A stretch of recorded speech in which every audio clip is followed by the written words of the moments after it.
আসসালামু আলাইকুম, কেমন আছেন সবাই? বিনুর বিশ্বে আপনাদের সবাইকে জানাই স্বাগত। আজকে বানাবো কেরালা স্টাইলের ফিশ ফ্রাই। চলুন তাহলে রেসিপিটা শুরু করা যাক।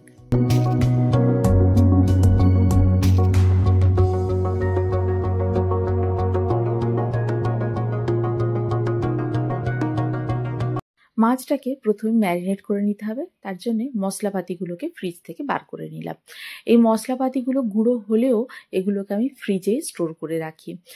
নিয়েছি এখানে মাছটা নিয়েছি আমি কাতলা মাছ। তবে কেরালায় যে মাছটা ব্যবহার করা হয় সেটা হচ্ছে সুরমাই মাছ বলে যাকে, এক কাটার মাছ।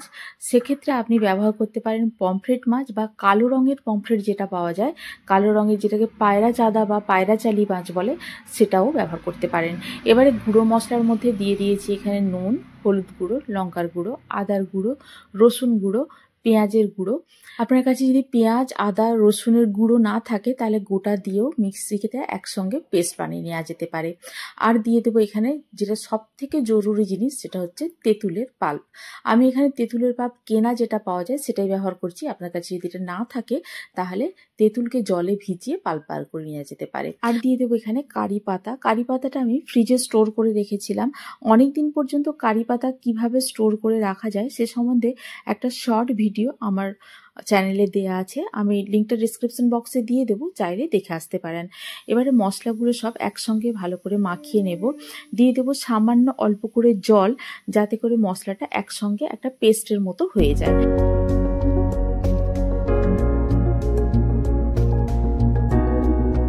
এবারে মাছগুলোতে মশলা খুব ভালো করে মাখিয়ে নেব।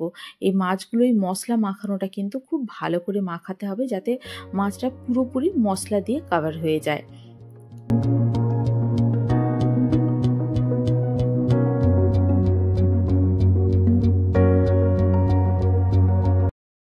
মাছগুলো সব মশলা মাখানো হয়ে গেছে। এবারে এটাকে কভার করে রেখে দেব আধ ঘন্টা থেকে 20 মিনিটের মতো। অ্যাটলিস্ট 20 মিনিট রাখতেই হবে। যতটা বেশি করে রাখতে পারবেন ততই ভালো, তবে 20 মিনিট থেকে আধ ঘন্টা কিন্তু অবশ্যই রাখতে হবে। আচ্ছা, এখানে আমি একটা কথা বলে রাখি, যে কারি পাতাটা আমি ফ্রিজে রাখা ছিল দিলাম, সেটা যদি আপনারা ফ্রেশ কারি পাতা দেন তাহলে কারি পাতাটা ম্যারিনেশনে নয়, কারি পাতাটা দিতে হবে মাছটা যখন ভাজবো সেই সময় তেলের মধ্যে দিয়ে, কারি পাতাটা দিয়ে তারপর মাছগুলোকে কারি পাতার উপরে বিছিয়ে দিতে হবে, তাহলেই গন্ধটা ভীষণ সুন্দর আসবে। এটা যেহেতু আমি ভেজে রেখেছিলাম কারি পাতাটা আগে থেকেই, তাই আমি তেলের উপরে দিলাম না, একসঙ্গে মশলার সঙ্গে মাখিয়ে দিলাম। এই যে মাছটাকে এরকম কভার করে দিয়ে রেখে দেবো আমি অন্তত পক্ষে 20 মিনিট থেকে 30 মিনিটের মতো। এবারে আমি গ্যাসটা অন করে প্যান চাপিয়ে দেবো। প্যানটা নিতে হবে একটু মোটা টাইপের প্যান, যাতে যার তলাটা একটু মোটা হয়। প্যানটাকে খুব ভালো করে গরম করে নিতে হবে। এখানে আমি নিয়েছি হার্ড অ্যানোলাইজডের যে প্যানটা হয় ফিচুরা, সেটাই। প্যানটা ভালো করে গরম হয়ে গেলে দিয়ে দেবো আমি এখানে সর্ষের তেল। তেলটাকে খুব ভালো করে গরম করে নিতে হবে। নিয়ে দিয়ে দেবো এখানে এক এক করে ম্যারিনেট করে রাখা মাছগুলো। আচ্ছা, এখানে আমি সর্ষে তেলে ভাজছি। যদি আপনারা একেবারে কেরালা স্টাইলে করতে চান তাহলে আপনার কাছে যদি নারকেল তেল থাকে, মানে খাওয়ার যে এডিবল নারকেল তেল, সেটা দিয়েও ফ্রাই করতে পারেন, তাহলে গন্ধটা আরও সুন্দর আসবে। আমার কাছে এখন সেই তেলটা নেই বলেই আমি সর্ষে তেলে ফ্রাই করছি। এটা দিয়ে 2 পিঠ উল্টে পাল্টে খুব ভালো করে লাল লাল করে ভেজে তুলে নেব।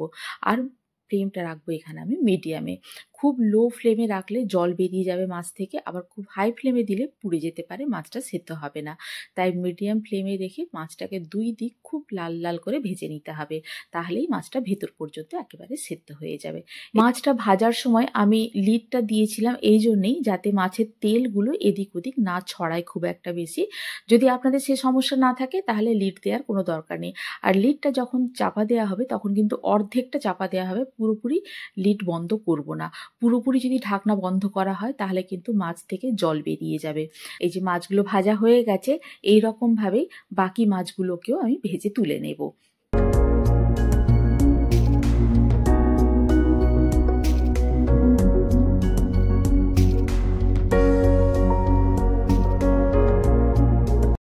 এই মাছ ভাজাটা স্টার্টার হিসেবেও সার্ভ করতে পারেন স্যালাডের সঙ্গে, বা বিকেলবেলা কোনো গেস্ট এলে তাদের চা বা কফির সঙ্গেও সার্ভ করতে পারেন, অসাধারণ লাগে খেতে।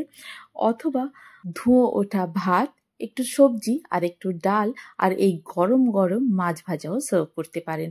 আপনারা তাহলে কমেন্ট করে জানান আমাকে আপনারা কিভাবে ট্রাই করলেন। আর আপনার যদি ভালো লেগে থাকে এই রেসিপিটা তাহলে বন্ধুদের সঙ্গে শেয়ার করুন। আর যদি কোনো নতুন বন্ধু থেকে থাকেন তাহলে আমার চ্যানেলটিকে সাবস্ক্রাইব করে পাশে থাকার অনুরোধ রইল। আজ তাহলে এই পর্যন্তই, আবার দেখা হবে। ভালো থাকুন, সবাইকে ভালো রাখুন। আল্লাহ হাফিজ।